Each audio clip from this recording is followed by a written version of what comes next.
My dear students, let us start our 25th lesson. Topic for today is conditional clauses. Conditional clauses are actually complex sentences. That means they have one main clause or independent clause, and the other clause or clauses are subordinate clauses or dependent clauses. But there is one peculiarity in case of conditional clauses, that is that they are unlike usual complex sentences.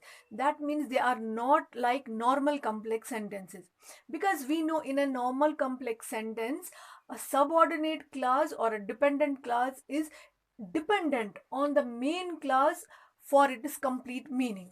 But in case of conditional clauses, here the main clause is dependent on the subordinate clause, because the action of the main clause for its completion is dependent on the condition of the subordinate clause. That is, the action of the main clause happens only if the condition given in the subordinate clause that is completed, only then the action of the main clause gets completed. So they are, that's why we call them that they are not like usual complex sentences. The conjunctions used in case of conditional clauses are if, whether, provided that, but more often we use if, and that's why they are also called as if clauses. Have a look at these examples. Example number 1. If we lived in a country, we would need a car. That means this is the main clause and this is the conditional clause. From this point to this point, this is the conditional clause. That means we would need a car means that the action of the main clause is dependent on the condition given in the subordinate clause. So here a main clause is dependent on the subordinate clause.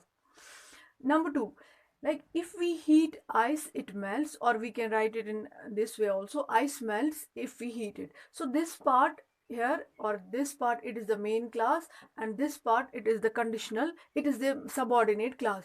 So this happens only, that means this action will get completed only if this condition is fulfilled. So that means main clause is dependent on the condition, on the subordinate clause. Or you can look at another example, number 3. If they come home early, we will go to cinema. That means we will go to cinema, but the condition is if they come home early. Then the fourth is that if she hadn't been wearing a mask, she would have caught the infection. That means this action is dependent on the condition given in the subordinate clause. So that way we say that conditional clauses are complex sentences, but at the same time they are a little bit, we can say, different type of complex sentences. They are not like usual complex sentences. Types. Coming to the types, there are actually 4 types of conditional clauses. Number 1, zero conditional clause, or it's also called as present conditional clause. Number 2, first conditional clause, it's also called as will conditional clause. Number 3, second conditional clause, or it's also called as would conditional clause. And number 4, third conditional clause, or it's also called as would have conditional clause.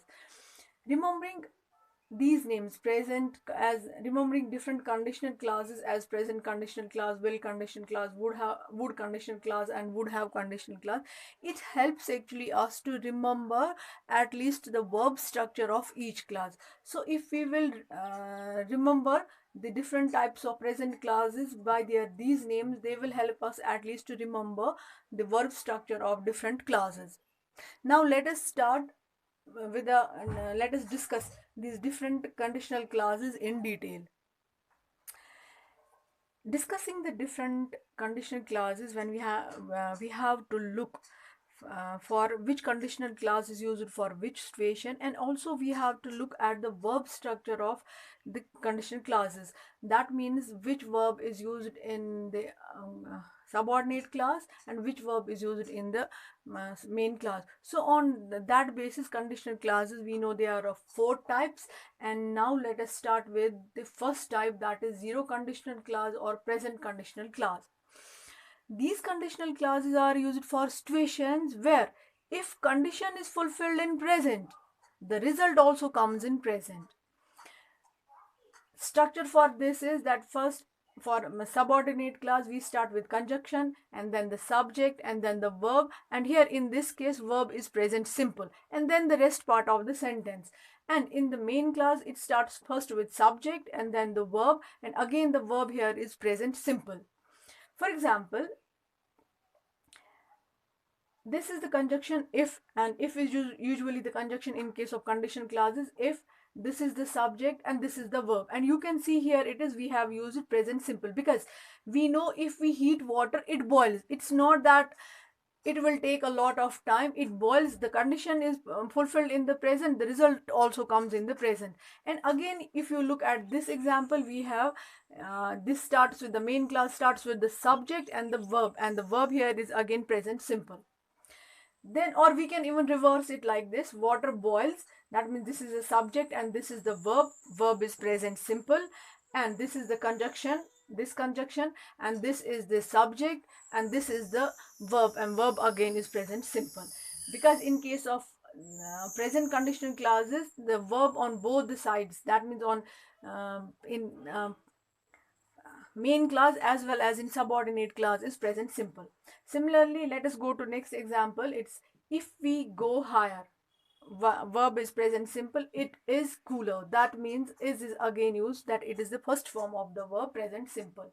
So this is, and it is used for situations where if condition is fulfilled in the present, the result also comes in the present. This is the first conditional clause, present conditional clause, or we call it also as zero conditional clause. Thank you for today, and we will discuss our next the rest of the and these conditional clauses in our next lesson. Have a nice time. Have a great day.